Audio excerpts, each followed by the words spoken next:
All right. I want to reframe emotional eating.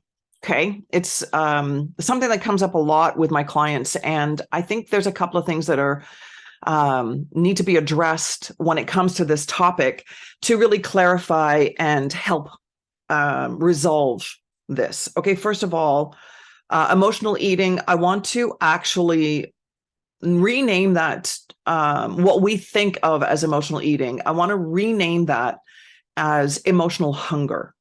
Okay. There's physical hunger that we're very familiar with, right? That's the rumbling in the tummy and, and getting hangry if you don't eat because your blood sugar levels are dropping and getting really irritable, right? And then there's emotional hunger. And that is where you're just not feeling satisfied emotionally in your life at that moment. And because of how we've been conditioned with society and culture and all the things, we've used food to help us with our emotional hunger. And that's totally normal. It's part of being a human being. It's part of our experience here on the planet. And quite honestly, I think it's wonderful. I think food is a source of joy and comfort, and I don't ever want it to not be. So when you're thinking about emotional eating, I want you to remove the idea that you're doing something bad or wrong. Okay, don't put any moral judgment on this natural thing that we've got going on. And I think it'll be forever. I mean, think about it. When, your kid or you yourself lost a game, and then to console everyone, they went to Dairy Queen or to Pizza Hut or whatever, McDonald's, or if you won the game, you would celebrate with McDonald's or Pizza Hut or Dairy Queen. When somebody is sick or there's been a death in a family or some sort of tragedy, the ultimate thing is and what we sort of want to do to show that we care is bake a casserole or bring over banana chocolate chip muffins, it's ingrained. Any celebration, like anything, Thanksgiving, Christmas, I mean, this, birthdays, like weddings, funerals, even, not that that's a celebration, but you know what I mean. Any gatherings, there's always food involved. It's how we show love. It's how we show care. It's how we show connection.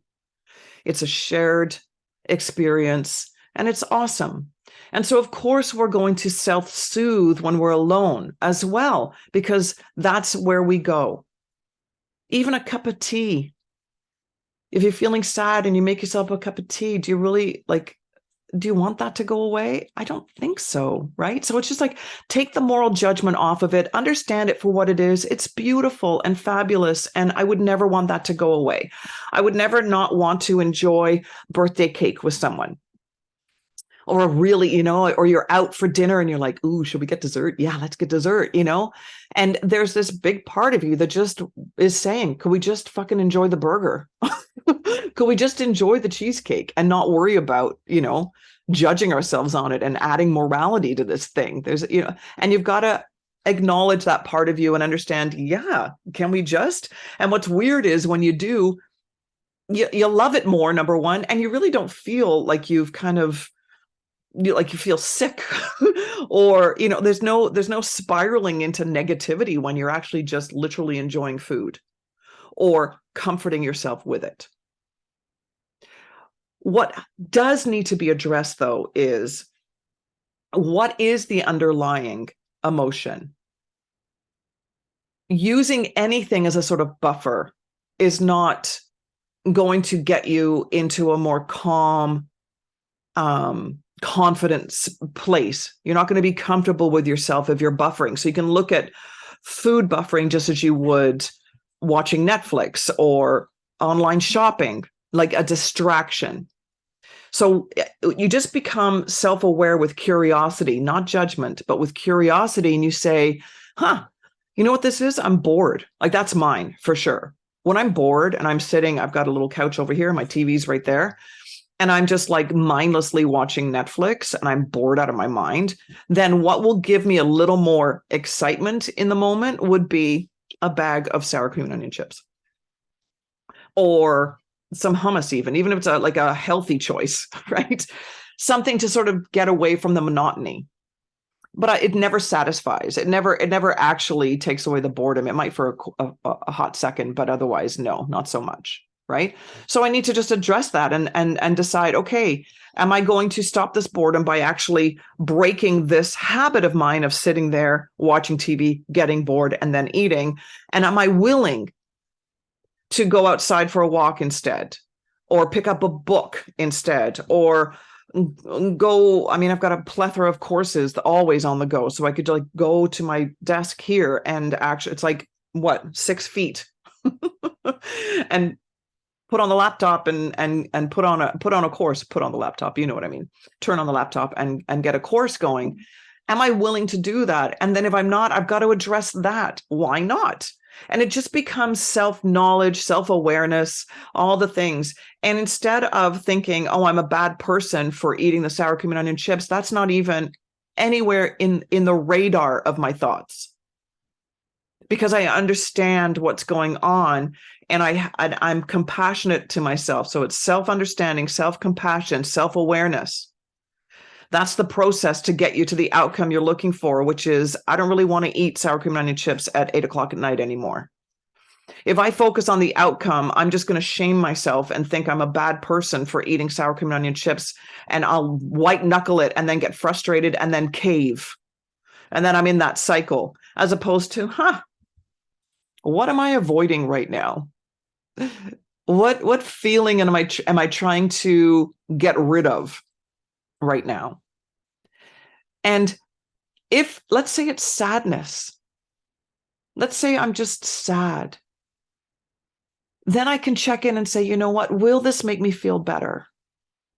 And if the answer is yes, I'm doing it, because that's respecting a feeling and a solution.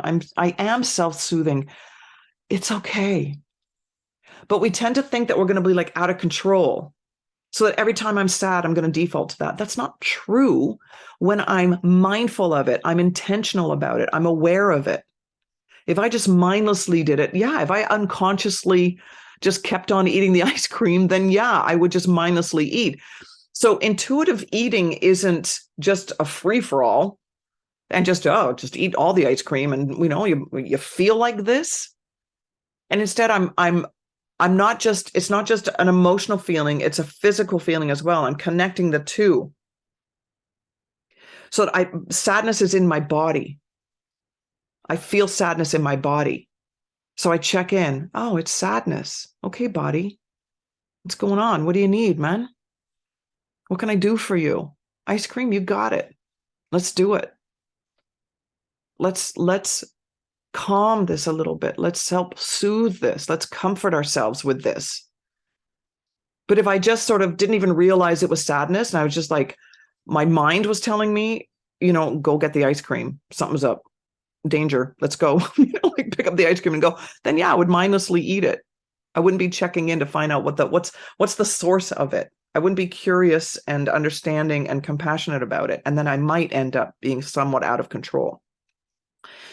And on that note of the control thing, I need you to know that the other part that you need to add into this sort of intuitive eating, getting out of the diet mindset sort of thing, is understanding that, you know what, you totally have the willpower, the self-control, and the self-discipline. 100%, woman. Have a look at how you show up in every other department in your life, except what you consider is the one where you lose control, which is food. Have a look at how you show up at your work and for others, your family, your friends. Have a look at how you are so disciplined and so fucking on it. And you show up. You show up for others all the time. You show up for society. You don't break all the rules. You stop at the stop sign, even if there's no cars around and it's like 2 o'clock in the morning. You're still probably going to stop or at least slow down. You have control. You're not going to be the Tasmanian devil when you tell yourself, oh my God, I don't have to be on a diet anymore. I don't have to follow these rules anymore. Woo! Like you might for the first couple of days be a little, woo, this is so much fun. Let's do it. Let's go to Burger King and McDonald's and Dairy Queen and whatever your fancy is. And you might do it for breakfast, lunch, and dinner. But I can guarantee you that if you stop for a hot second and just check in with your body, you'll be like, I'm kind of done. I don't need that anymore. As soon as you allow yourself and give yourself permission to have everything, you suddenly kind of don't need it as much as you thought you did. When it's restricted and forbidden, you want it. Because it's a scarcity mindset. When you're in abundance mindset, you're like, I can have this whenever I want. Are you serious? Cool. And then you just calm down. You're not the Tasmanian devil anymore. You're more like Bugs Bunny. You're more like Bugs Bunny, where it's just like, and you're like chomping on a carrot here and there. And every once in a while, you'll be like Bugs when he meets that field of massive carrots and his ears go back and he kind of slow walks and he's all like in awe of these great big carrots. And then the next scene is him kind of leaning back on a big carrot with a big chunk of it missing. And he's got this big belly. But he's zero regrets. I can guarantee you. Bugs has zero regrets, zero guilt, totally loved every minute of that big carrot and will digest it. And then the next day, go back to good old carrot munching, self-confident, so super calm Bugs. Be more Bugs Bunny. No, don't even be more Bugs Bunny. Unleash the Bugs Bunny in you. And release this notion that you're the Tasmanian devil and you're going to be totally out of control. I can't believe I'm using cartoons, but you get what I'm saying, right? Okay? Trust you, trust your body. It's body trust, it's self-belief. Combine those two together. First, you got to get rid of this idea, this construct, this mental construct that you don't have the control and that you need this plan. You don't, man. You don't. You've got the knowledge. Apply it accordingly. Be in the process of becoming that woman as opposed to set yourself on just on the outcome. You got to see your growth in order to see that, yeah, actually, I do have this. Look at all the times that you actually used your self-control and your self-discipline. Look at all the days that you don't succumb to the drive-thrus. Food is abundant and available, and it's quick fixes. And let's face it, women, we're fucking tired, right? We're exhausted.